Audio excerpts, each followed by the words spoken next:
महाविकास आघाडीचे उमेदवार चंद्रकांत खैरे यांच्या प्रचारार्थ रॅलीचे आयोजन. महाविकास आघाडी ठाकरे गटाचे संभाजीनगर लोकसभेचे उमेदवार चंद्रकांत खैरे यांनी सोमवार दिनांक 22 वाजत गाजत आणि मोठे शक्ती प्रदर्शन करत आपला उमेदवारी अर्ज दाखल केला. युवा नेते आदित्य ठाकरे यांच्या उपस्थितीत मिरवणूक काढत चंद्रकांत खैरे यांनी 6व्यांदा लोकसभेसाठी उमेदवारी अर्ज दाखल केला.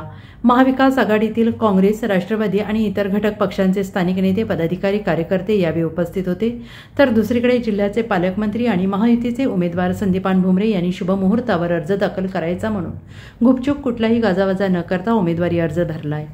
25 एप्रिल रोजी ते पुन्हा मुख्यमंत्री एकनाथ शिंदे यांच्यासह महायुतीच्या राज्य आणि जिल्ह्यातील नेत्यांच्या उपस्थितीत दुसरा अर्ज भरणार असल्याचं सांगितलं जात आहे.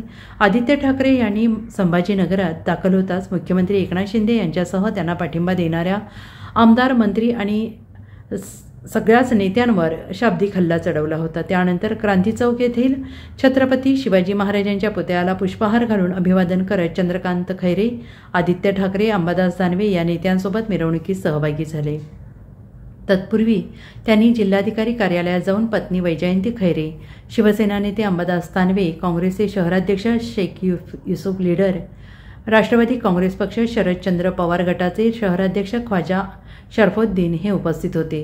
उमेदवारी अर्ज दाखल केल्यानंतर क्रांती चौकातून निघालेली मिरवणूक संस्थान गणपती मंदिर येथे पोहोचली. तिथे महाआरती झाल्यानंतर नेत्यांची भाषणे झाली. दुपारी 4 वाजता शहागंज येथे आदित्य ठाकरे यांची सभा होणार आहे. Bureau report, SBN Marathi, Chhatrapati Sambhajinagar.